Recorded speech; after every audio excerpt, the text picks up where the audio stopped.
ഈ കൊത്തമല്ലി കറി ലീഫ് ഞാൻ പലവിധം സ്റ്റോർ ചെയ്യാൻ ട്രൈ ചെയ്തു. ടിഷ്യൂ പേപ്പറിൽ യൂസ് ചെയ്തിട്ടും പിന്നെ എയർ ടൈറ്റ് കണ്ടെയ്നറിലും.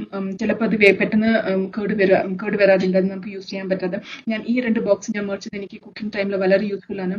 ഈ ഒരു ബോക്സിൽ ഞാൻ കൊത്തമല്ലി ഇങ്ങനെ പിച്ച് വെക്കും, ബിക്കോസ് അത് ഇങ്ങനത്തെ ഒരു ബോക്സ് ആയതുകൊണ്ട്, ഈ ഓട്ട ഉള്ള ബോക്സ് ആയതുകൊണ്ട് അതിന്റെ മോയ്സ്ചർ ഒക്കെ അതിനുള്ള രീതിയും ചെയ്യും ആൻഡ് ഫ്രഷ് ആയിട്ടുണ്ടാവും. സോ കറി ലീഫും ഞാൻ അതങ്ങോട്ട് പിച്ച് വെക്കും. സോ കുക്കിംഗ് സമയത്ത് എനിക്ക് എളുപ്പമാണ്. അത് എടുത്തിട്ട് കഴുകി യൂസ് ചെയ്യേ വേണ്ടു. സോ എനിക്ക് ഈ ഈ ഈ ബോക്സ് ലിങ്ക് ഞാൻ ഡിസ്ക്രിപ്ഷനിൽ തരാം. ഇൻട്രസ്റ്റഡ് ഉണ്ടെങ്കിൽ അതൊന്ന് നോക്കിക്കോളൂ. പിന്നെ ഈ മൂന്ന് പാർട്ടീഷൻ ബോക്സും എനിക്ക് വളരെ യൂസ്ഫുൾ ആണ്. ഞാൻ ഇഞ്ചി, പച്ചമുളകും ലെമൺ ഇതിന്റെ അകത്ത് വെക്കും. ഇഞ്ചിയും പച്ചമുളകും നന്നായിട്ട് കഴുകിയിട്ട് ഇഞ്ചി അതിന്റെ തോലൊക്കെ എടുത്തിട്ടാണ് ഞാൻ സ്റ്റോർ ചെയ്യുക. അപ്പോൾ കുക്കിംഗ് ചെയ്യുന്ന സമയത്ത് എനിക്ക് ഈസിയാണ് അത് യൂസ് ചെയ്യാൻ.